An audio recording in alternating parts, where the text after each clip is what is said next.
का हम कर रहे थे। ओके, वैशेषिका के पद कौन रचयिता है और उसमें पदार्थ कितने हैं वो सब हमने देखा। तो जस्ट एक बार और हम थोड़ा सा उसे रिवाइज करते हैं। ओके, रिवाइज करने के बाद हम देखते हैं कि क्या है। ओके,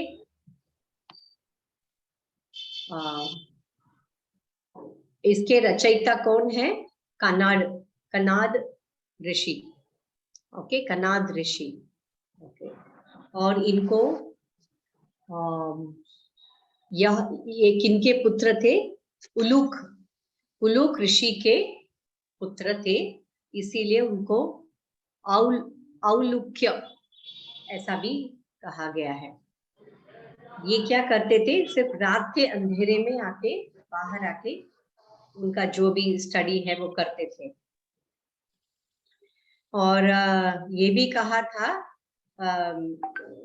उनके पिता ने पहले शुरू किया था, ये परमाणु सिद्धांत का शुरुआत उन्होंने किया था, पर वह सिस्टमैटिक तरीके से नहीं था। तो कनाद ऋषि ने उसको बिल्कुल सिस्टमैटिक तरीके से हमारे सामने, जैसे बिल्कुल वैज्ञानिक होते हैं ठीक उसी तरह वो उनके जमाने के वैज्ञानिक थे। ओके, तो उनका कनाद ऐसे नाम क्यों पड़ा? उन्हें काश्यप मुनि भी कहते थे उस जमाने में। उनका कनाड इसीलिए पड़ा, जैसे कि मैंने कहा था, वह रात के अंधेरे में निकल के वह जो नीचे गिरा हुआ धान्य है उसको हाथ में लेते थे। फिर सब लोग उनको पूछते हैं कि आप क्यों ऐसा करते हो, हाथ में लेते हो? फिर उन्होंने कहा ऐसे वेस्ट नहीं करना चाहिए। सबको लगता है कि एक एक ही धान है, वो कहते हैं नहीं, वो एक एक धान से एक पूरा परिवार खा सकता है, इसलिए एक भी धान्य वेस्ट नहीं करना चाहिए। ये एक बात हो गई। फिर दूसरी बात क्या थी? उनको जिज्ञासा थी, हमेशा कोई भी चीज हो उसके बारे में स्टडी करना, जैसे कि कोई नॉर्मल वैज्ञानिक करते हैं, बिल्कुल वैसे। तो वो हाथ में धान्य को लेके जाते थे और एक बार ऐसे क्रश हाथों से ऐसे इसको प्रेस किया तो उन्हें पता चला कि यह टुकड़े टुकड़े होता है। ओके, तो और वो उतना जब तक वो विभाजित हो सके वह ऐसे प्रेस करते थे और उसको, और एक स्टेज में आ गए कि इस वस्तु को और विभाजित नहीं कर सकते, उस वस्तु को मतलब और तत्व को जो बिल्कुल विभाजित नहीं कर सकते हैं उसको परमाणु का नाम दिया है। हाँ, तो ये परमाणु का सिद्धांतक है, ये प्रवर्तक थे। ओके, और ये इनको शुरू से ही अलग अलग क्या कहते हैं प्रयोग करने की आपकी आवाज नहीं आ रही है। अच्छा, दूसरे लोग बता सकते हैं क्या? युवराज जी? हाँ, हमें आवाज आ रही है। आ रही है। हाँ, तो शायद आपके इसमें कोई प्रॉब्लम होगा, देखिए नेटवर्क। हाँ, तो यह प्रयोग बहुत करते थे। ओके, लेकिन ये बिल्कुल अभी के वैज्ञानिक की तरह नहीं है। एक वस्तु से शुरू किया, वो वस्तु दिखाई देता है और उसको विभाजित करते गए, फिर उसको एटम, आज के साइंटिस्ट उसको एटम कहते हैं, पर इन्होंने उस एंगल से उसको स्टडी नहीं किया। उन्होंने उसका वर्णन इसीलिए किया कि हमारी जो हमारी जो जीवन है सिर्फ भौतिक सुख के लिए नहीं, हालांकि उसका भी उन्होंने मेंशन किया है, से दुख दूर करने के लिए है, और निश्रेयस यानी मोक्ष की स्थिति को प्राप्त करने के लिए है। उस एंगल से उन्होंने स्टडी करना शुरू किया। ठीक, ये अणु का और विभाजन हो सकता है क्या, नहीं हो सकता है, फिर ये अणु कैसे आया, फिर उनको पता चला यह अणु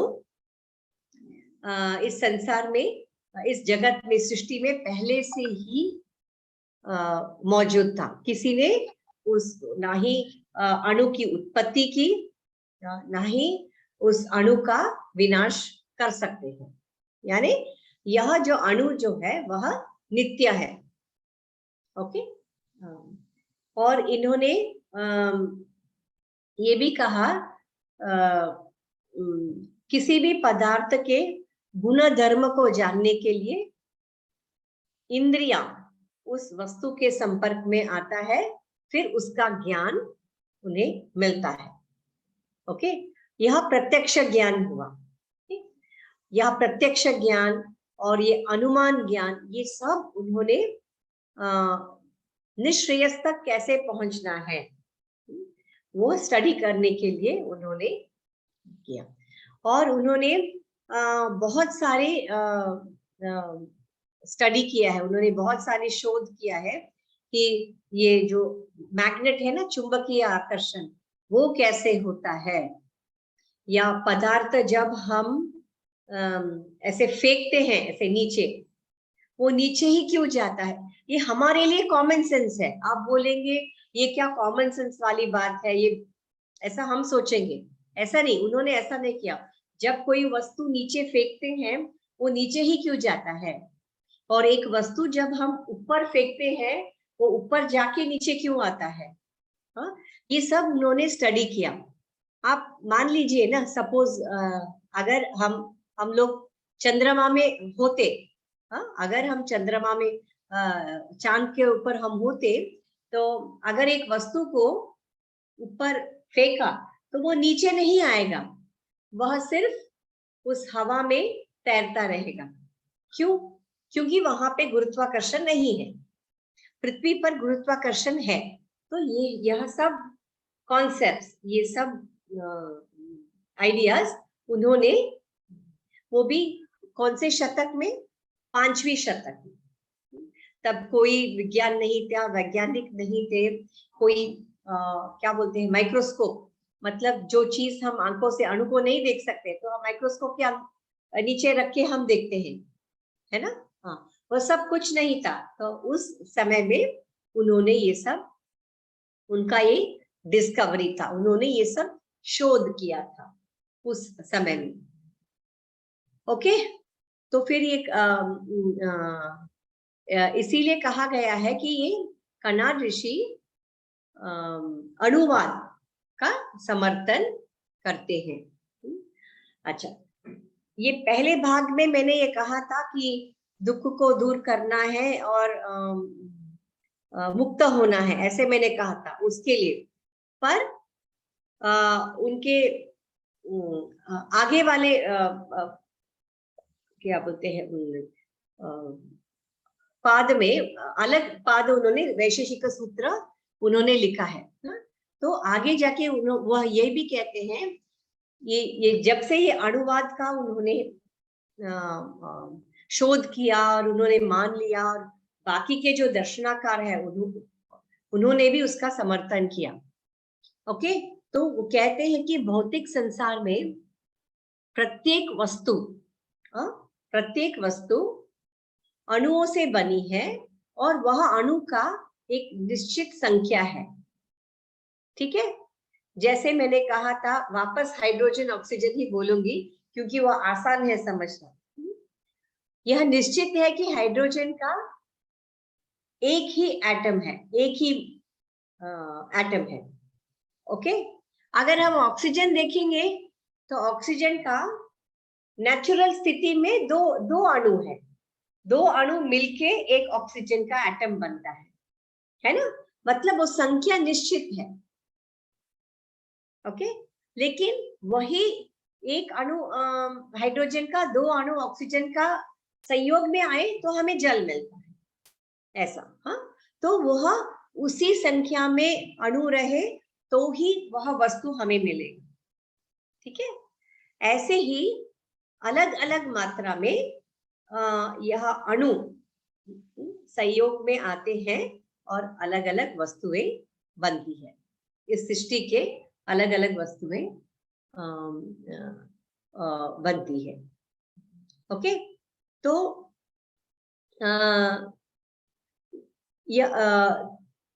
यह जो परमाणु होता है वह अति सूक्ष्म होता है।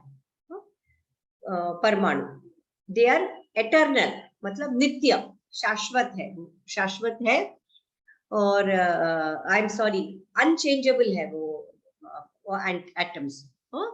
और रासायनिक रूप से वो उसके फर्दर विभाजन नहीं कर सकते हैं। एटम छोटा है, सबसे छोटा है जिसका अणु हम विभाजन नहीं कर सकते हैं और वो शाश्वत है। ओके, और वह नश्वर है। ओके, तो यह शाश्वत और नश्वर क्यों? जब दो एटम्स साथ में आते हैं तो उसका रिएक्शन होता है। दो परमाणु साथ में आते हैं, वो यह सिद्धांत में मैं आपको समझाऊंगी। ओके, जब ये साथ में आते हैं, ये देखिए एक ही इलेक्ट्रॉन, अंदर सेंटर में प्रोटॉन है और न्यूट्रॉन है, ऐसा केमिस्ट्री में कहा गया है। और ये जो रिंग में जो बाहर है ये अलग है, ये है इलेक्ट्रॉन। इसके वजह से कुछ उसके अंदर जब संयोग में आते हैं, बाहर के तापमान के वजह से, हीट के वजह से उनके अंदर रिएक्शंस होते हैं। उस रिएक्शन के वजह से, रासायनिक रिएक्शन की वजह से एक नया वस्तु हमें मिलता है। ये जो बाहर वाले जो इसमें घूमता रहता है उसका नाम है इलेक्ट्रॉन। ये इलेक्ट्रॉन क्या है? हमेशा उसकी गति होती है, हमेशा उसकी गति रहती है, घूमते ही रहता है और आसपास के परमाणु के साथ कंबाइन हो सकता है, तो यहाँ से एस्केप होके ये पास वाले परमाणु के साथ कंबाइन हो जाएगा और एक नया वस्तु बनेगा। ओके, तो ऐसा होता है। ये भौतिक वस्तुएं भी ऐसी, भौतिक संसार के जो वस्तुएं वह भी ऐसे ही बनती है। ओके, रासायनिक रिएक्शन के वजह से। अब यह पिछले बार देखा था कि वैशेषिक दर्शन के अनुसार इस सृष्टि में 7 तरह के पदार्थ होते हैं। 7 तरह के पदार्थ होते हैं। ओके, उनमें से पहला है द्रव्य। 7 पदार्थ में से पहला पदार्थ है द्रव्य। ओके, या इन द्रव्य मतलब सब्सटेंस। अच्छा, यह सब्सटेंस द्रव्य कैसा होता है? वह स्वतंत्र होता है, किसी के ऊपर आश्रित नहीं रहता है। और हर कोई द्रव्य ये महाभूतों से बना है। महाभूत भी एक द्रव्य है, जैसे पृथ्वी, जल, अग्नि, वायु, आकाश, यह सब महाभूत है। एक ही महाभूत के अलग अणु साथ में आते हैं, फिर उसको एक आकार मिलता है। जब ये अणु में साथ में, परमाणु साथ में आते हैं, संयोग में आते हैं, फिर उस वस्तु को एक आकार मिलता है। ओके, भूमि, पृथ्वी, जल, अग्नि, वायु, आकाश, काल, दिक्। ओके, दिक् यानी स्पेस। ये देखिए आकाश में और अंतरिक्ष में। अंतरिक्ष, हाँ जी। यहाँ पे द्रव्य का मतलब लिक्विड है क्या? नहीं नहीं नहीं, ये द्रव्य अलग है। ये हिंदी वाला, मराठी वाला द्रव्य देखिए। द्रव्य मतलब है सब्सटेंस, पदार्थ। पदार्थ का मतलब समझते हैं ना? पदार्थ, वह एक पदार्थ होता है। वह लिक्विड है या सॉलिड भी हो सकता है या गैस के फॉर्म में भी हो सकता है। कोई भी पदार्थ के 3 स्थितियां होती है ना, सॉलिड, लिक्विड और गैस। ठीक है, माया जी हम आगे जा सकते हैं? हाँ जी, हाँ जी। हाँ, ओके। हाँ, तो ये देखिए, आकाश में अंतरिक्ष में फर्क है। आकाश मतलब ये महाभूत है, ओके। इसको, यह भी स्पेस है, और ये अंतरिक्ष, अंतरिक्ष और ये आत्मा और मन, ये सब चीजें क्या होते हैं? ये अनंत द्रव्य है, ठीक है, ये अनंत है। ये इनका ना ही जैसे मैंने कहा, ना ही इसको उत्पन्न कर सकते हैं, ना ही इनका हम नाश कर सकते हैं। ओके, या तो अब हम आते हैं गुण। ओके, पहला पदार्थ है, हाँ जी, हाँ, पहला पदार्थ है द्रव्य। द्रव्य में 9 प्रकार के द्रव्य हैं, वो हमने देखा। ओके, अब दूसरा पदार्थ है गुण। ओके, इस गुण में क्या क्या आएगा? इन पदार्थों का गुण। तो यह 17 तरह के गुणों का वर्णन किया गया है इसमें। जैसे कि पंच महाभूत है, उनकी शक्तियां। ओके, रूप, रस, गंध, स्पर्श।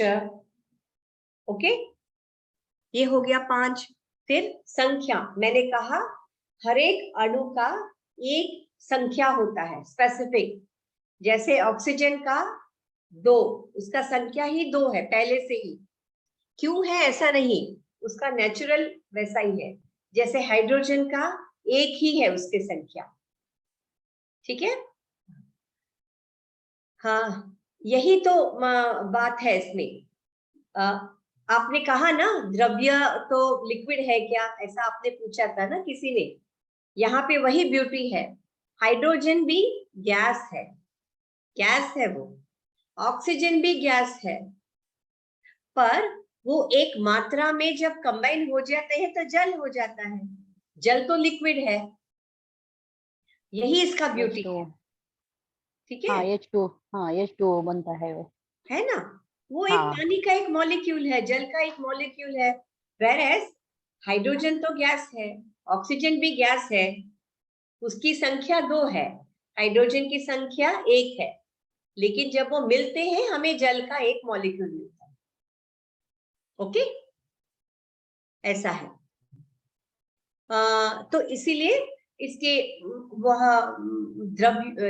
द्रव्यों का ऐसे 17 तरह के गुण इन्होंने बताया है। ओके, उसका वस्तु का मापन कर सकते हैं। ओके, मापदंड कर सकते हैं, उसका आकार बता सकते हैं, उसका संयोग, कितने संख्या में संयोग हुए तो कौन सा वस्तु प्रकट होगा, वैसे। ओके, परत्व, परत्व मतलब उस वस्तु जब अस्तित्व में आने से पहले की स्थिति। ओके, अपरत्व, वो वस्तु नाश होने के बाद भी उसकी स्थिति, ऐसी। ये सब, यह आपको इसमें तत्व ज्ञान का भी ज्ञान मिलेगा और आपको विज्ञान का भी ज्ञान मिलेगा इसमें।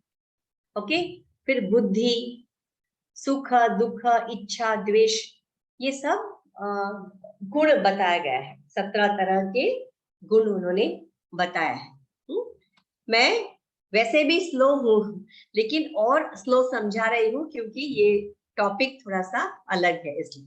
ओके, अब ये गुण का कॉम्बिनेशन हमें ऑलरेडी दूसरे शास्त्रों में, दर्शनों में हमने पढ़ा है। ये मानव शरीर 5 महाभूतों से बना है और ज्ञानेंद्रिय, हमारे पास 5 ज्ञानेंद्रिय है और कर्मेंद्रिय है ना। और इसका कौन सा, इसका कॉम्बिनेशन मैंने पिछले बार बताया था, परसों। हाँ, उनका कॉम्बिनेशन से कैसे होता है, आपको याद है सांख्य का एक चार्ट मैंने आपको दिखाया था, ओके, उसमें कर्ण, ज्ञानेंद्रिय कर्ण है और उसका गुण क्या है, शब्द। और इसमें पांचों महाभूत है, पृथ्वी, जल, अग्नि, वायु, आकाश। ये कैसे हुआ वो भी मैंने पिछली बार आपको बताया था, अगर याद है तो। त्वचा, ठीक, त्वचा, यह ज्ञानेंद्रिय है और उसका गुण क्या है, स्पर्श। ओके, इसमें 4 महाभूत है, पृथ्वी, जल, अग्नि, वायु। मतलब पृथ्वी के अणु है, कुछ अणु है, एक संख्या होती है उसकी, पृथ्वी के अणु, जल के अणु और अग्नि और वायु, इनके एक स्पेसिफिक संख्या होती है और जिनके संयोग से यह बनता है, यह ज्ञानेंद्रिय बनता है। ओके, नेत्र, आंखें, यह 3 महाभूत से बना है। रूप, इनका गुण है रूप, गुण है रूप, यही शक्ति है। ओके, और यह शक्ति कितने, पृथ्वी, जल, अग्नि, पृथ्वी के कुछ अणु है, परमाणु, जल के कुछ परमाणु है, उसका एक, मैंने कहा था एक संख्या होती है, होता है। अग्नि, इन तीनों का एक संख्या में जब मिल जाते हैं तो नेत्र, ज्ञानेंद्रिय। ठीक उसी तरह जिह्वा, जिह्वा में रस, उसका गुण है रस, और वह 2 महाभूत से बना है, पृथ्वी और जल। ओके, इसका एक्सप्लेनेशन ऑलरेडी पिछली बार कर चुके हैं। नासिका, ओके, नाक, वह, उसका गुण है गंध और वह सिर्फ पृथ्वी के ही अणुओं से बना हुआ है। ऐसे ही ज्ञानेंद्रिय बनती है। ज्ञानेंद्रिय के बाद, ओके, पूरे, क्योंकि ये ज्ञानेंद्रिय के ही स्रोत है ज्ञान पाने का, इसीलिए उसे ज्ञानेंद्रिय कहा गया है। ओके, ओके, अब तीसरा इसमें आ जाते हैं, तीसरा पदार्थ। ओके, तीसरा पदार्थ क्या है, कर्म। अच्छा, जैसे मैंने कहा था कर्म का मीनिंग मैंने आपको समझाया था पहले ही। यह कोई ये नहीं है जैसे अच्छे कर्म बुरे कर्म वैसे वाले कर्म नहीं है। हाँ, यहाँ कणाद ऋषि ने कर्म का अर्थ क्या बताया है। हमने अभी अभी पहला पदार्थ क्या सीखा था, मैंने कहा 7 पदार्थ है ना, तो उसमें से पहला पदार्थ कौन सा है, कौन सा है, द्रव्य। हाँ, yes, very good, very good. आप प्लीज ऐसे ये कीजिए, रेस्पॉन्ड किया कीजिए, हाँ, तो मुझे भी अच्छा लगेगा कि हम लोग साथ में पढ़ रहे हैं। ओके, द्रव्य, तो कणाद ऋषि कहते हैं ये द्रव्य, उसको संचालन चाहिए, संचालन, वो ऐसे घूमते ही रहते हैं, है ना, उसके अलग अलग संख्या में संयोग में आते हैं, अलग अलग वस्तु बनते हैं, तो उसके लिए मूवमेंट चाहिए, संचालन चाहिए। यह कर्म है, वो उसका काम करता है। ओके, यह कर्म संचालन का काम करता है। हाँ जी मैडम, संचालन को हम गति कह सकते हैं क्या? साइकिलिंग भी कह सकते हैं ना, क्या कह सकते हैं, साइकिलिंग, गति। हाँ, गति, हाँ, हाँ, गति तो स्पीड हो गया ना, गति का मतलब है स्पीड, संचालन मतलब मूवमेंट। मूवमेंट आपको अर्थ समझ में आता है, मूवमेंट। हाँ, जैसे कि मैंने ये पिक्चर में दिखाया, हलचल बोलेंगे क्या फिर? यस, हलचल, हलचल, वेरी गुड, हलचल, यस, हलचल। अच्छा मैडम, गति के लिए संचालन, हलचल, मैडम, हाँ, हाँ, मेरा सवाल ये है कि संचालन के लिए एक एक गति आवश्यक होती है, अब चाहे वो गति धीमी हो या फास्ट हो। हाँ, तो वही काम जो गति देने का काम यह कर्म करता है। ओके, उसे जो, लेकिन एक बात है, गति देने का काम तो करता है, लेकिन वह उसका गति की शुरुआत कर्म नहीं करता है, इतना समझ लीजिए। ठीक है, आपको समझ में आ रहा है मैं क्या बता रही हूँ? ही होता है ना मैम? मैम, कर्म तो गतिशील ही होता है ना? नहीं, वही मैं समझा रही हूँ। कर्म क्या करता है, वह गतिशील होता है, पर वो गति का शुरुआत नहीं करता है, मैं वही समझा रही हूँ। वो जो पहला वाला जो पुश है ना, जब अणु साथ में आते हैं, करेक्ट, दो अणु साथ में आते हैं, करेक्ट, उसको क्या बोलते हैं? द्वे अणुका। अणु जब साथ में आते हैं उसको अणुका बोलते हैं। ओके, द्वे अणुका मतलब दो। ठीक है, ऐसे 3 जोड़ियां आती है, फिर 2 अणु साथ में आते हैं, वो एक जोड़ी हो गया, फिर एक और 2 अणु, तो ये 3 द्विअणुका बोलते हैं। यह 3 द्विअणुका मिलके फिर एक और बड़ा अणुका बनता है। ओके, तो अच्छा, अभी इसको गति कौन दिया? कर्म है, वो एक द्रव्य है, आई मीन वो एक पदार्थ है, और वो गति फैसिलिटेट करता है, हेल्प करता है, पर वह उसका कारण नहीं है। अच्छा, उसका कारण क्या है? उसके लिए यह एक्सप्लेनेशन दिया गया है कि उसके पीछे एक अदृष्टा शक्ति है। वह शक्ति जो सबसे पहले, अच्छा, अणुओं को उत्पत्ति कर सकते हैं क्या? नहीं, ये परमाणु पहले से ही इस सृष्टि में मौजूद है, उसकी उत्पत्ति किसी ने नहीं की। सिर्फ यह जो 2 परमाणु साथ में आते हैं ना, उसके लिए एक पुश देना पड़ता है, ऐसे कहते हैं ना, धक्का देना पड़ता है। वो पहला वाला धक्का किसने दिया? एक अदृष्टा शक्ति है। उस शक्ति जिसे ईश्वर मानते हैं, वह ईश्वर सिर्फ स्टार्ट करके दे देता है, 2 अणुओं को साथ में लाता है। देखिए, अलग अलग जीव के अलग अलग कर्म होते हैं, उस कर्म के अनुसार वह 2 अणुओं को साथ में लाता है, वह काम ईश्वर करता है। ये कर्म का काम बाद में आता है, ये ऑलरेडी जो ये शुरू हुआ है उसके गति को ये हेल्प करता है।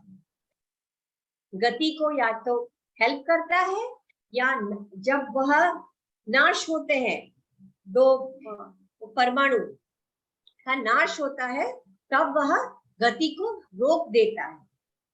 यह काम कर्म करता है। अभी क्लियर हो गया? किसी ने पूछा था, क्लियर हो गया?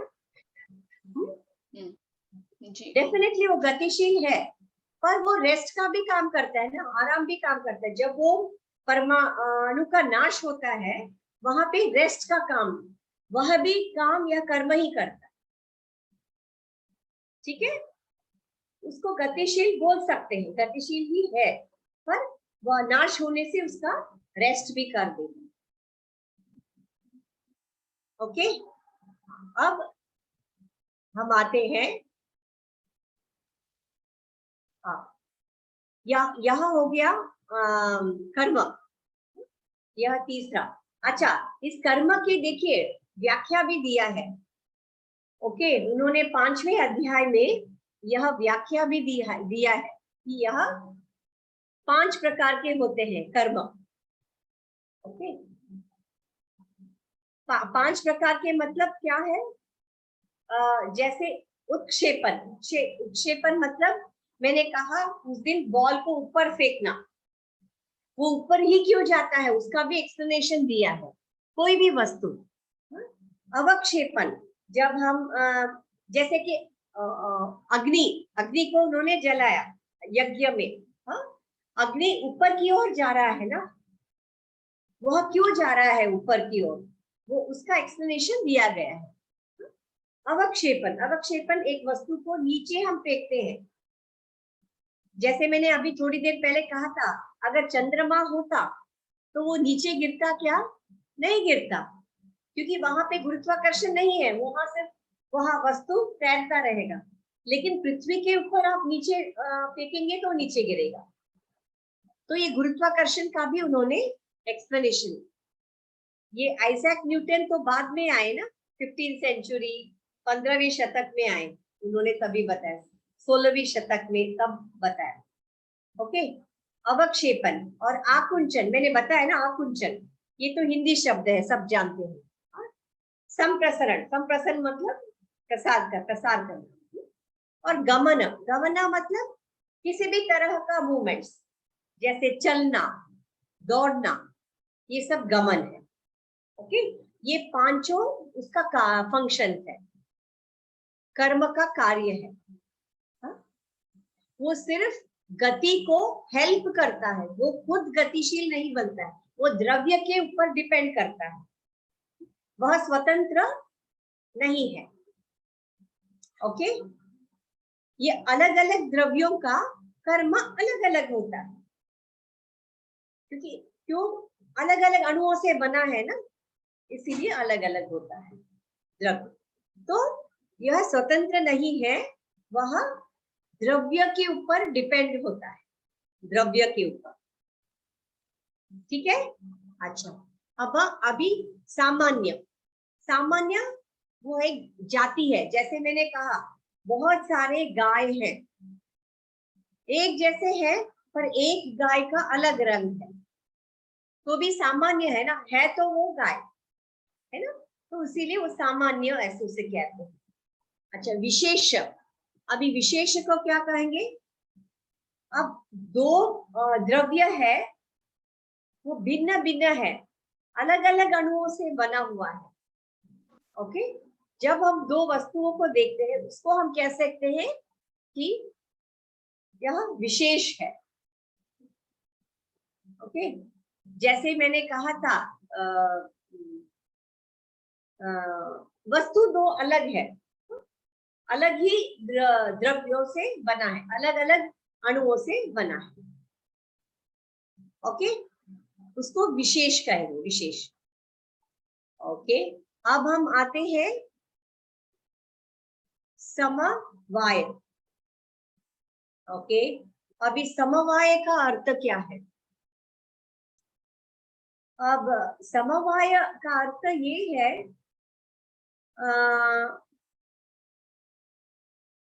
एक वस्तु है, उसका कारण और परिणाम, दोनों चीजें हैं, कारण और उस कारण का परिणाम, यह दोनों चीज उनका, हाँ जी, संबंध, उनका संबंध जो है वो इनसेपरेबल है, मतलब उनको अलग नहीं कर सकते हैं, ऐसा उनका संबंध है, उसको समवाय ऐसे कहते हैं। फॉर एग्जाम्पल आप लीजिए धागा, सूत्र, अलग अलग सूत्र है, धागा है, अलग अलग रंग के हो सकते हैं, ठीक है, हरे रंग का धागा, पीले रंग का, ये तो हो सकते हैं, ये जाति में आएगा, सामान्य में आएगा। अच्छा, अब इसी धागे का सपोज हम कपड़ा बनाते हैं, वीवर लोग वीव करके कपड़ा बनाते हैं ना धागों से, ठीक है। अब ये धागे का अस्तित्व क्या है? कपड़े के ऊपर डिपेंड करता है, कपड़े से ही हम उसके अस्तित्व को जानते हैं, धागे की अस्तित्व को। और ये कपड़े का अस्तित्व क्या है?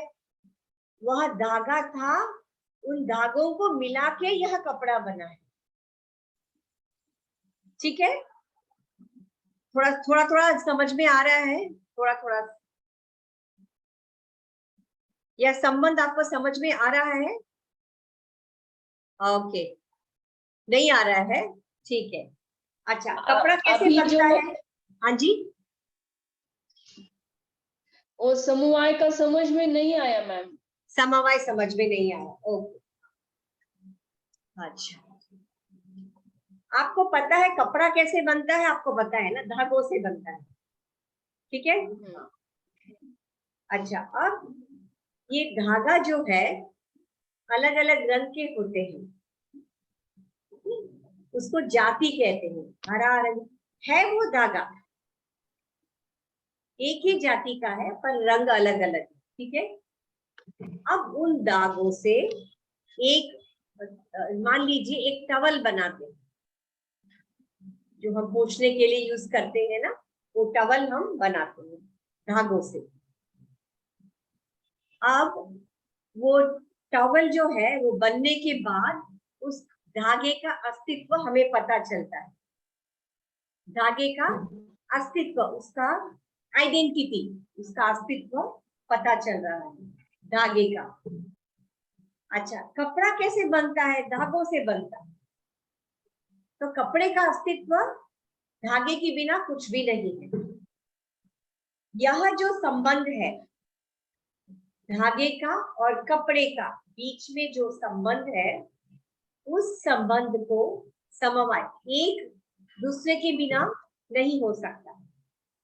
कना ये कहना चाहते हैं कि मुझे ऐसा लगता है कि कना ये कहना चाहते हैं क्या कि जो ईश्वर है वो सभी में बसते हैं, अब फिर वो जड़ हो या चेतन हो,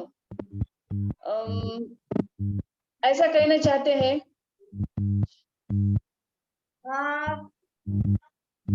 अणु है, ईश्वर सभी जीव में है, तो उनके क्या कहते हैं, कॉन्शियसनेस के ऊपर है। जैसे हमें कितनी इंद्रियां है? 5 इंद्रियां है और मन भी है। एक जड़ वस्तु में क्या है? अणुओं से बना है, पर उसको कौन सी इंद्रियां है? ये बात सही है कि वो अणुओं से बना है कोई भी वस्तु, पर उनकी इंद्रियां कितने हैं? यह जो ईश्वर है, ईश्वर की इच्छा से ही सब होता है। लेकिन ईश्वर का क्या काम है? वो सिर्फ जब अणुए साथ में आते हैं, उनके साथ में लाना ईश्वर का काम है। वहां से अपने कर्म के हिसाब से वो अणुए चलती, अणुओं का जो कॉम्बिनेशन, ये समझ में आ रहा है? जड़ वस्तु में इंद्रियां है ही नहीं। जैसे कीड़ा मकोड़ा है, उनके अंदर एक इंद्रिया है ना, स्पर्श है, स्पर्श का इंद्रिय तो है। और जैसे प्राणी है, जैसे कुत्ता है, बिल्ली है, उनके पास कितने इंद्रिय हैं? हमारे पास जो एक इंद्रिय है, एक्स्ट्रा है हमारे, जिससे हम आत्म साक्षात्कार कर सकते हैं, है ना? वैसी इंद्रिय जड़ वस्तु में नहीं है मैम। लेकिन संतों ने तो यही कहा है ना, तुकाराम महाराज कहते हैं कि तुका म्हणे का देहाचे अवयव। फिर हम ऐसा कैसे कह सकते हैं कि जड़ में इंद्रिय नहीं है? हम जानते हैं, लेकिन वो भी तो ईश्वर से ही बना है ना। ईश्वर उनका कारण है, जड़ वस्तु का कारण ईश्वर है, ठीक है। हाँ, क्यों ईश्वर कारण है बताइए? जैसे मैंने कहा था, वो अणुओं को साथ में लाने का काम कौन कर रहा है? वह ईश्वर कर रहा है। अच्छा, कौन से संत से आपने सुना? तुकाराम महाराज। अभी हर संत तो यही कहते हैं ना मैम, उनकी अनुभूति है। वो तुकाराम महाराज का भक्ति योग है, ठीक है।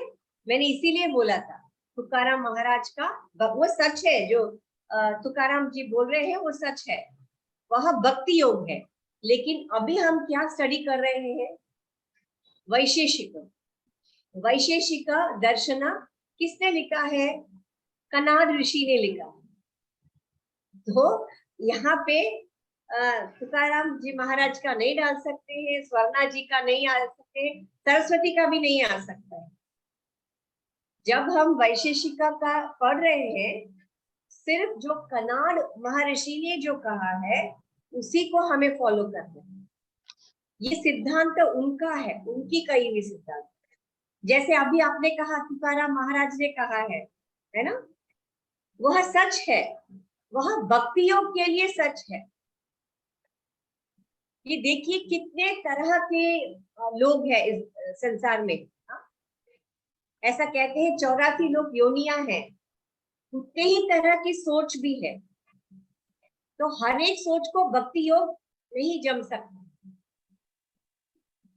जैसे कोई साइंटिस्ट लोग है, वो बोलेंगे नहीं हम कोई भगवान को नहीं मानते हैं, उनको ऐसे साइंटिफिक वैज्ञानिक स्टडी, उनको शोध चाहिए। समझ में आ रहा है ना आपको? मैं ये नहीं कहती हूँ कि तुकाराम महाराज जी ने गलत कहा है, उनका सही है। वो भक्ति योग जो करते हैं उनके लिए वो सही है। ठीक है, हम आगे बढ़ सकते हैं। बोलिए, आगे बढ़े। हाँ जी। ओके, तो अभी समवाय का मीनिंग समझ में आ गया है। जब भी समवाय मन में आया, आपको क्या सोचना है? धागा और कपड़ा। धागे के बिना कपड़ा नहीं बन सकता है, और एक कपड़ा जब हम नहीं बनाते, जब तक नहीं बनाते, धागे का अस्तित्व नहीं होता है। तो इन दोनों के बीच का जो संबंध है उसको समवाय कहते हैं। ऐसे मन में रखिए। ओके, अब हाँ जी, समवाय का दूसरा उदाहरण जस्ट एक मिनट। समवाय का मैम दूसरा उदाहरण हम समवाय का अलंकार और सोने का भी दे सकते हैं ना? हाँ, अब बताइए। सोना और अलंकार। हाँ, स्वर्णा जी आपने क्या बताया? नहीं, अभी रामकृष्ण सर कह रहे थे कि दूसरा उदाहरण क्या हो सकता है समवाय का। हाँ, तो मेरे मन में विचार आया कि समवाय का उदाहरण सोना और अलंकार हो सकता है। हाँ, नहीं, सोना और वो ज्वेलरी, मतलब हाँ, वही अलंकार है ना। अलंकार अलंकार का मतलब वही है ना, जो अलंकार बनते हैं। हाँ, ज्वेलरी को क्या बोलते हैं? ज्वेलरी को अलंकार बोलते हैं। अलंकार बोलते हैं, हाँ, बस। वो एक उदाहरण, वो सिर्फ सोने से, वेरी गुड, हाँ सुवर्णा, सिर्फ सोने से कुछ रखने से कुछ नहीं होता है। ये अलंकार सर तुमच्या माईकचा आवाज, तो याचा आवाज यायला लागलाय थोडा। ओके ओके, अभी समझ में आ गया है, आगे बढ़ सकते हैं, समवाय से आगे बढ़ सकते हैं। ठीक है, बाद में ये पीपीटी शेयर करती हूँ, ये लेसन आपके साथ, आप बार बार पढ़िए। बार बार पढ़ने से ही आपके फिर एग्जाम के टाइम पे आपको पढ़ने की जरूरत नहीं है। हाँ, ये टॉपिक थोड़ा सा बिल्कुल अलग है। अच्छा, हाँ, और सातवां है अभाव। अच्छा, इसमें मैं अभाव डालना भूल गई, वो भी डाल के मैं आपको देती हूँ। सातवां पदार्थ है अभाव। अभी जो अभी हमने जो अभी जितने भी द्रव्य हमने सीखा था, वह भावात्मक है। भावात्मक है मतलब वो है, अस्तित्व में है। अभाव का मतलब है एब्सेंस, मतलब वो वस्तु नहीं है। अच्छा, अभी यह कॉन्सेप्ट को हम कैसे समझेंगे कि यह वस्तु नहीं है? ऐसे उसके कॉन्सेप्ट को हम कैसे समझेंगे? अव्यक्त के द्वारा हम समझ सकते हैं क्या मैम उसे? किसके द्वारा? जो अव्यक्त यानी जो व्यक्त नहीं है लेकिन है। हाँ, हाँ, उसका स्वरूप अभी हमारे सामने नहीं है, लेकिन वो है। पर उसका एक्सप्लेनेशन हम कैसे देंगे? मैं बता दूं? हाँ बताइए, बिल्कुल बताइए प्लीज। मन का एग्जाम्पल दे सकते हैं क्या? मन जो है पर दिखाई नहीं देता।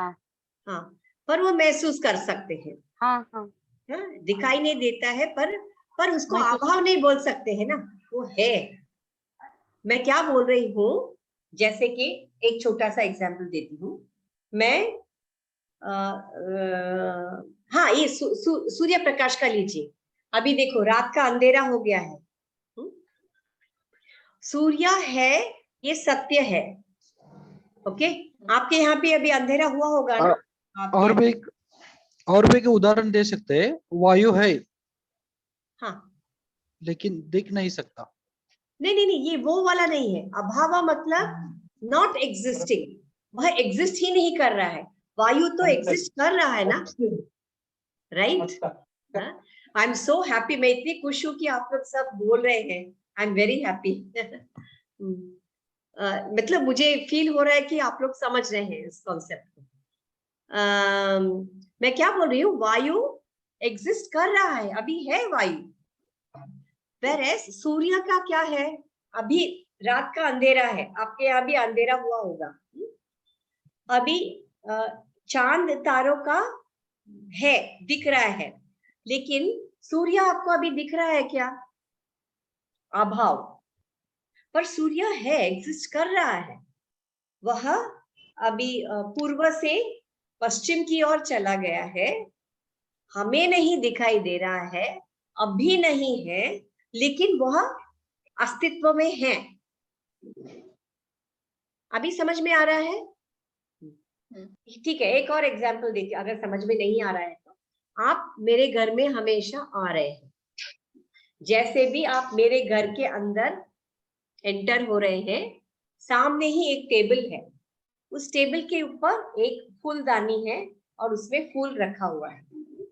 आप जब भी आते हैं मेरे घर में, रेगुलरली आते हैं, ऐसा समझिए कि रेगुलरली हफ्ते में एक बार या 3-4 दिन में एक बार आते हैं स्टडी करने के लिए, तो आपको वो हमेशा वो फूलदानी दिखता है और फूलदानी के अंदर फूल भी आपको दिखाई दे रहा है। ठीक है?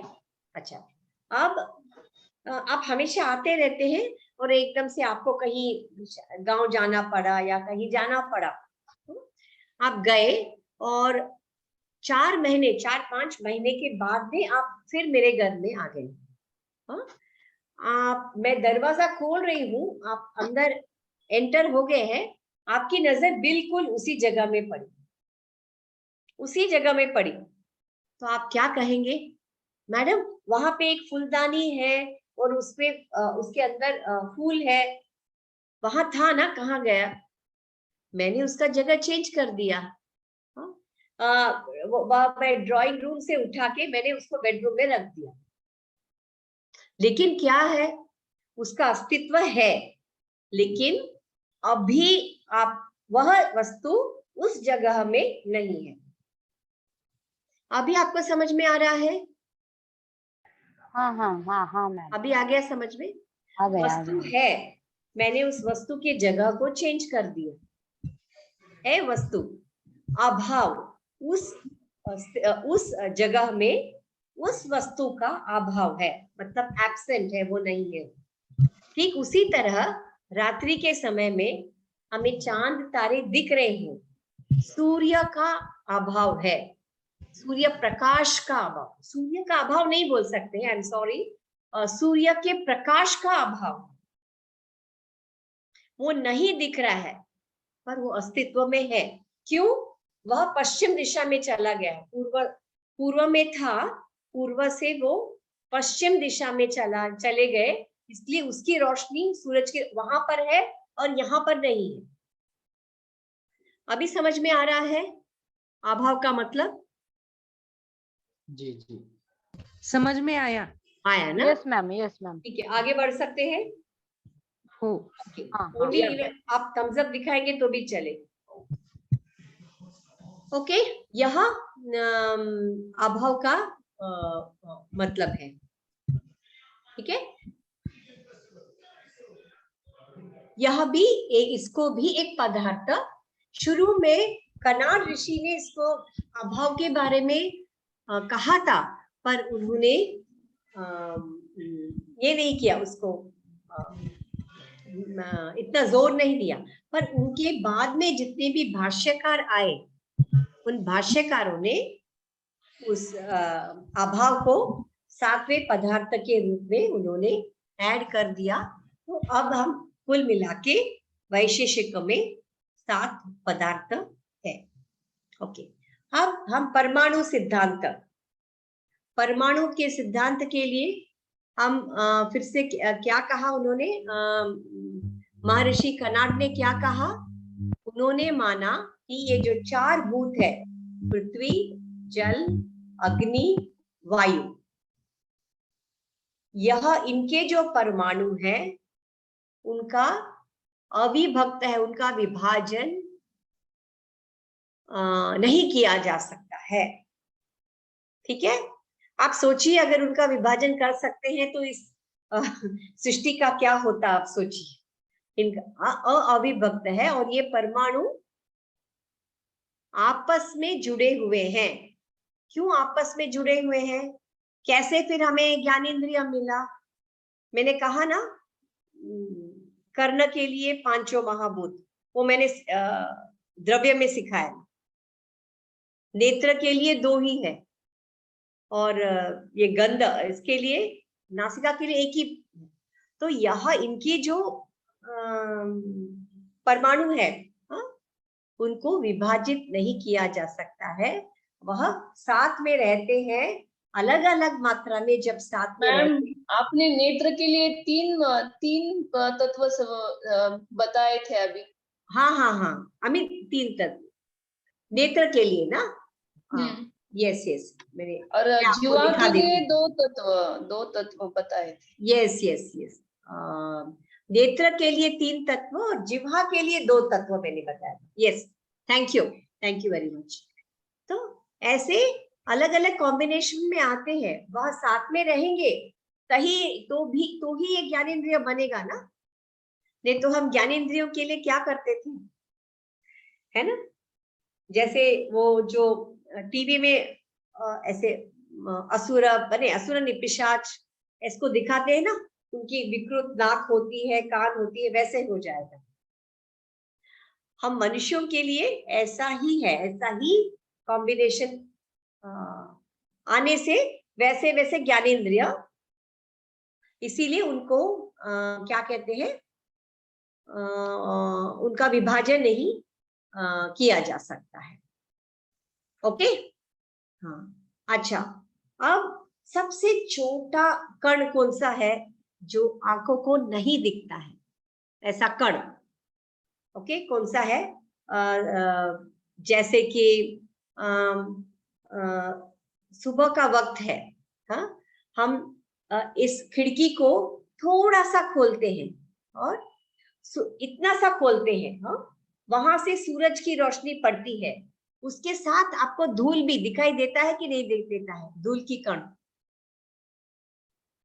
दिखाई देता है ना, दिखाई देता है। आई थिंक सबने नहीं देखा है क्या, सिर्फ कुछ लोगों ने देखा है? दिखाई देता है।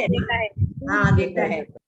हम इतना सा ही खिड़की खोलते हैं, उसमें से सूरज की रोशनी आती है और उसमें धूल के छोटे छोटे कण होते हैं। हाँ, यह कण मैंने क्या कहा था, त्रय अणु का है। मैंने क्या कहा था, एक जोड़ी जब साथ में आता है वह द्वि अणु का कहते हैं। 2 परमाणु जब साथ में आते हैं, द्वि अणु का। वैसे ही ये 2 की 3 जोड़ी साथ में जब आता है, उसको त्रि अणु का कहते हैं।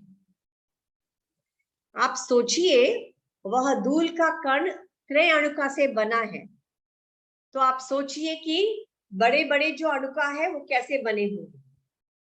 उसमें भी त्रय अणुका से भी आकार नहीं है, उनका फॉर्म नहीं है। फिर त्रय अणुका की जोड़ियां साथ में आते हैं, फिर एक वस्तु बनता है। वैसे जब 8 जोड़ियां साथ में आती है, तब हमें उस वस्तु का आकार दिखता है। तब तक के हम उस वस्तु का आकार दिखाई नहीं देता। पहले क्या था, माइक्रोस्कोप नहीं था जो हम नीचे रख के देख सकते हैं, तो इसीलिए सब लोग अभी आजकल के वैज्ञानिक, उनके पास माइक्रोस्कोप है, वो देख के बताते हैं।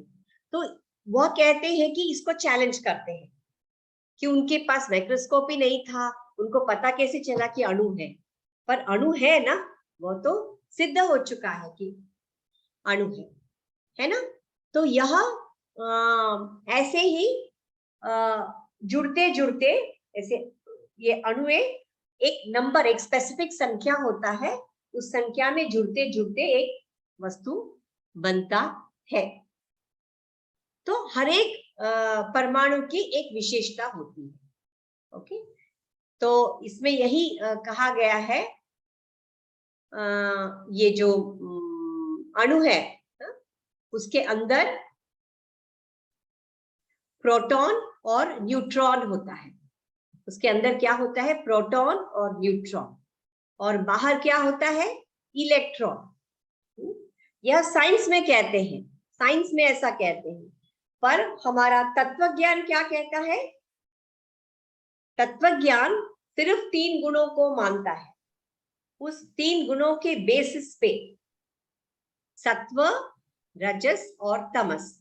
अच्छा, हम मैम उसे हम अगर शब्द रूप देना चाहेंगे तो धन भार, ऋण भार और शून्य भार ऐसा कहेंगे क्या?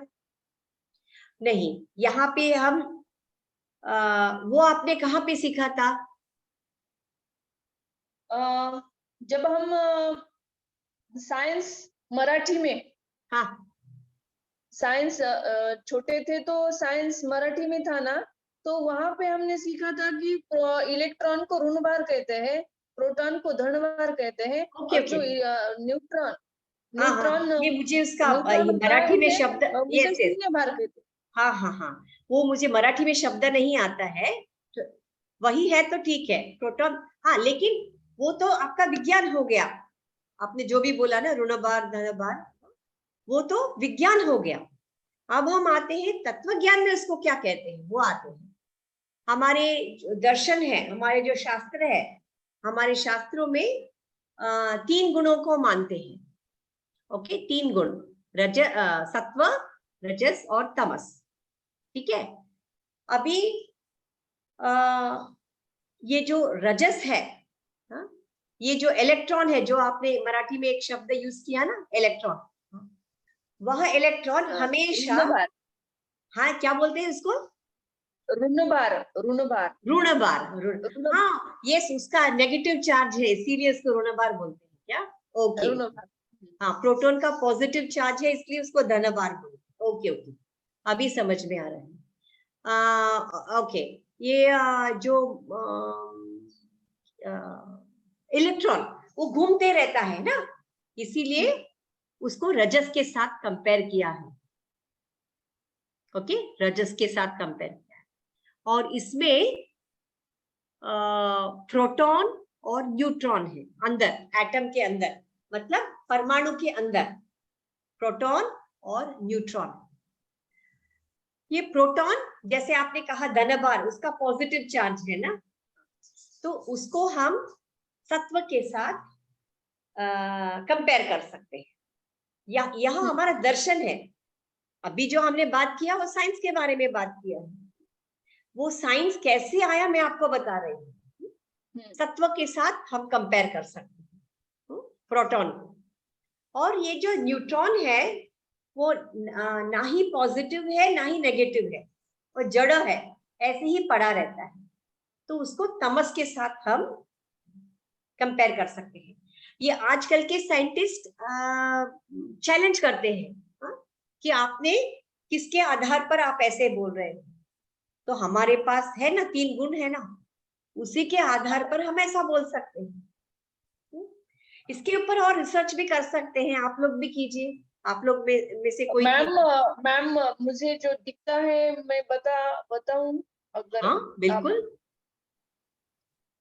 मुझे ये दिखा कि ऋण भार यानी कि इलेक्ट्रॉन, हाँ, इलेक्ट्रॉन जो है ना मैम, तो वो मुझे ऐसा लगता है कि वो उसकी खींच मतलब वो उसका जो ग्रेविटी है तो हमेशा प्रोटॉन की तरफ रहती है. म्हणजे त्याला मराठीमध्ये असं म्हणता येईल, मी मराठीमध्ये चांगल्या प्रकारे सांगू हाँ शकते हाँ, आप मराठी में बोलिए. की जो इलेक्ट्रॉन असतो त्याची खेच हा. नेहमी प्रोटॉन कडे असते Yes. असं म्हणजे मला असं जाणवतं. हाँ हाँ हाँ हाँ. आणि मग की नाही काय होतं ना की प्रोटॉन आणि इलेक्ट्रॉन हे जेव्हा एकत्र येतात हा. तेव्हा ते न्यूट्रॉन मध्ये कन्वर्ट होतात. Okay, yes yes yes. म्हणजे आता याच्यामध्ये हे बरोबर आहे का नाही हे तुम्ही पहा, परंतु हा. मला जे जाणवतं म्हणजे हा. तुमच्या बोलण्यानुसार तर मला ते असं दिसलं. हाँ हाँ. आणि वो आप कह रहे जेव्हा हैं, ते हाँ. जेव्हा ते देखिए, म्हणजे न्यूट्रॉन मधून जेव्हा ते विभक्त होतात तेव्हा पुन्हा पहिल्यासारखं प्रोटॉन आणि इलेक्ट्रॉन अशी रूप घेऊन विभक्त होतात. Yes yes. एक्चुअली आता आपका कहना सही है. अब ये जो बाहर जो इलेक्ट्रॉन घूमते रहते हैं ना, हाँ, वो फ्री रेडिकल फॉर्म में घूमते हैं. अब ये फ्री रेडिकल को मराठी में क्या बोलते हैं मुझे पता नहीं. उसको घूमते रहते हैं और कभी कभी वो पास वाले जो एटम है उसमें चले जाते हैं. पास वाले एटम में चले जाते हैं. हाँ, तो ये जो बोल रहे हैं ना, अंदर जाना और उसका विनाश होना, जैसे आपने बोला ना न्यूट्रॉन हो जाता है फिर उसका विनाश हो जाता है, यही हमारे शरीर के अंदर भी यही होता रहता है. म्हणजे मला मॅडम असं पण एक दिसलं की आपली म्हणजे आपली गॅलेक्सी आहे, हाँ सूर्य आणि सूर्यमाला म्हणजे जसं हे एका सूर्यापासून ही सगळी ग्रह तयार झाली, परंतु जेव्हा यांचा लय होईल तेव्हा ते सगळे सूर्यामध्येच लय होणार ना. म्हणजे मला असं मला दिसलं. आता हे कितपत बरोबर आहे हे नाही मी जाणत, नहीं परंतु वैसा नहीं. तुम्ही उसका अभी हम विज्ञान नहीं कर रहे हैं, अभी हम शास्त्र पढ़ रहे हैं. हाँ, आपका मराठी जितना समझ में आया मैं बता रही हूँ आपको. ये जो आप बोल रहे हैं ना सूर्य में लीन होना, ऐसा नहीं होता है. ऋग्वेद में ऐसा दिया गया है, एक हिरण्यगर्भ है. ऋग्वेद में ऐसा दिया गया है. ब्लैक होल क्या उस हिरण्यगर्भ में से शाइनिंग ऑब्जेक्ट्स निकलता है, जैसे अलग अलग तारा और ग्रह ना उस हिरण्यगर्भ में से निकलता है. उसमें से सूर्य एक तारा है ना, सूर्य को तारा बोलते हैं ना, सन इज अ स्टार. और फिर आप बोल रहे हैं जो वो बराबर है, जो वो ये जो ग्रह है सूर्य की ओर घूमते रहते हैं, उनका एक स्पेसिफिक अलाइनमेंट होता है. उस अलाइनमेंट्स के वजह से ही वो उसी इसमें घूमते रहते हैं. उनका एक स्पेसिफिक अलाइनमेंट होता है, एक ये होता है, उसके वजह से वो सूर्य की ओर ऐसे घूमते रहते हैं. ये जो हमारी सूरज की गैलेक्सी है ना, वैसे बहुत सारी गैलेक्सी है इस संसार में. सूर्य एक तारा है ना, वैसे कितने सारे तारा निकले होंगे. तो ऐसे ऋग्वेद में दिया गया है कि वो हिरण्यगर्भ से ये सब निकला हुआ है. ओके. म्हणजे मला एवढंच सांगायचं होतं मॅडम की इलेक्ट्रॉन धनभार आणि ऋणभार हे सांगताना मला पृथ्वी ही इलेक्ट्रॉन दिसली आणि सूर्य हा प्रोटॉन दिसला. ओके. नहीं, वो ऐसा हो नहीं सकता है. ओके. नहीं, हम तो उसके आसपास ही घूमते रहते हैं ना, जैसे इलेक्ट्रॉन प्रोटॉन के आसपास घूमते रहता है. पर इसमें ऐसा हम नहीं बोल सकते हैं. ऐसा अगर हुआ, कल्पना कर रहे हैं आप वो. हाँ जी, नहीं वो कल्पना कर रहे हैं अपने दिमाग से. अच्छा कल्पना कर सकते हैं. नहीं मैडम सुवर्ण मैडम एक मिनट मैडम. हाँ, वो प्रोटॉन को धनभार और इलेक्ट्रॉन को ऋणभार, न्यूट्रॉन को क्या बोलते हैं मराठी में? काय म्हणालात? न्यूट्रॉन शून्य और साथ में आना, यही शरीर के अंदर ये किस लिए हो रहा है, ये विभाजित होता है और साथ में आता है, वो ताप के वजह से, हीट के वजह से होता है. हमारे शरीर के अंदर का टेम्परेचर क्या है? 98 है ना, 98 डिग्रीज है ना नॉर्मल टेम्परेचर। तो उस टेम्परेचर के वजह से, ये हीट के वजह से ये सब होता है। यह भी कनॉड ऋषि ने बताया कि यह हीट के वजह से होता है। ये शरीर का अंदर जो वार्मथ है, जो हीट है, उसके वजह से होता रहता है। जैसे आपने कहा वो जो इलेक्ट्रॉन अंदर जाके उसका नाश होता है, या फिर क्या होगा, वो पास में आके उसको क्रिएट करता है, उस सेल को क्रिएट करता है, एटम्स, है ना। तो यह है इनका सिद्धांत। और यह ईश्वर को सृष्टि का, मैंने कहा था ना, ये सिर्फ विज्ञान नहीं है, दर्शन के साथ साथ हमें विज्ञान सीखना है, तत्व के साथ साथ ना। तो ईश्वर को ही सृष्टि का कारण माना गया है, और भौतिक वस्तुओं का अस्तित्व मन से स्वतंत्र है। ओके, हाँ, अगर हम उन वस्तुओं का बोध मन पर निर्भर करता, ओके, फिर उसमें क्या होगा, इंद्रियों का सहयोग चाहिए। जैसे मैंने कहा, कोई भी वस्तु का हमें ज्ञान प्राप्त करना है, इंद्रियां वस्तु के संपर्क में आता है और उस ज्ञान को मन को देता है, और मन आत्मा को देता है, और आत्मा उसे अनुभव, आत्मा क्यों अनुभव करता है? क्योंकि वो बंधन में है, अविद्या में है, बंधन में है, बंध आत्मा है, बद्ध आत्मा है, इसीलिए वह भोग करता है। अदरवाइज उसका नेचर क्या होना चाहिए? वह अपवर्ग के लिए ही उसने जन्म लिया है, पर यहाँ आने के बाद वह भूल जाता है। ओके, ये भी सीखा था कि पदार्थ के 7 प्रकार है, वो भी हमने सीखा। और सिर्फ द्रव्य स्वतंत्र है, द्रव्य स्वतंत्र है, और बाकी के जो ये गुण कर्म है वो द्रव्य के ऊपर डिपेंड रहता है। ओके, और ये दूसरा क्या बताया इन्होंने? पृथ्वी, जल, अग्नि, वायु। ओके, यह मूल संरचना अणुओं से होती है, इनका फिक्स रहता है सबका संख्या। ओके, इनके मूल संघटक 4 अलग अलग प्रकार के होते हैं। ओके, अणुओं से ये बनते हैं। और सिर्फ आकाश, दिक यानी अंतरिक्ष, आकाश, अंतरिक्ष और काल, यह अनंत है। ये सृष्टि से पहले भी था और अभी भी है और बाद में भी रहेगा। और सिर्फ ये आत्मा जो है वह शाश्वत है और व्यापक है।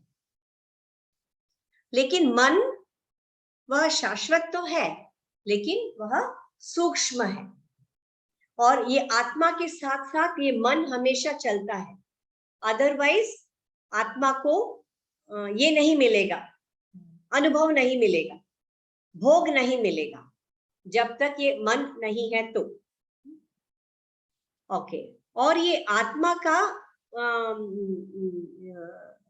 आत्मा को मतलब अज्ञान है, आत्मा के अंदर ज्ञान नहीं होता है।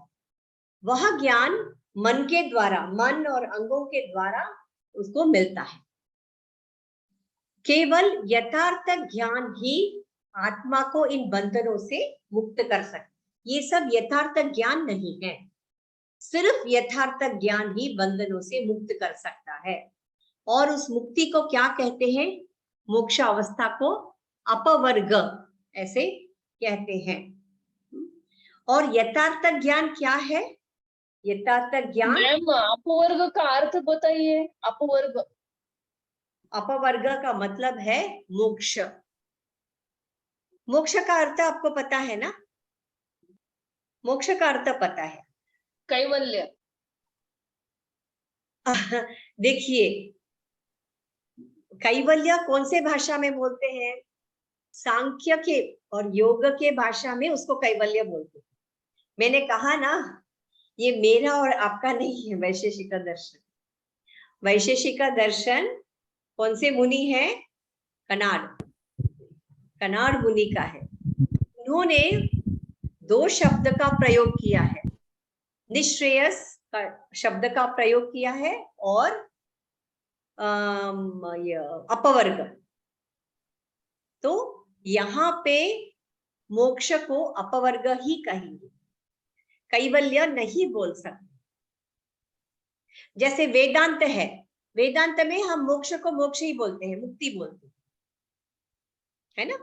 ठीक उसी तरह इसमें उसको अपवर्ग कहा जाता है। ओके। और दुखों का नाश कब होगा? जब अविद्या दूर होगी, और अविद्या दूर करने के लिए पुण्य कार्य करना पड़ता है, ऐसे कहा गया है। पुण्य कार्य करना है और सत्य बोलना है। इनके वजह से हमें यथार्थ ज्ञान प्राप्त होती है, और हमें ये ज्ञान प्राप्त होता है, ये दुख का, जैसे ही वो ज्ञान प्राप्त होता है दुख का नाश हो जाता है। फिर हम अपवर्ग में अपवर्ग प्राप्त कर सकते हैं। यहाँ पे मोक्ष अवस्था को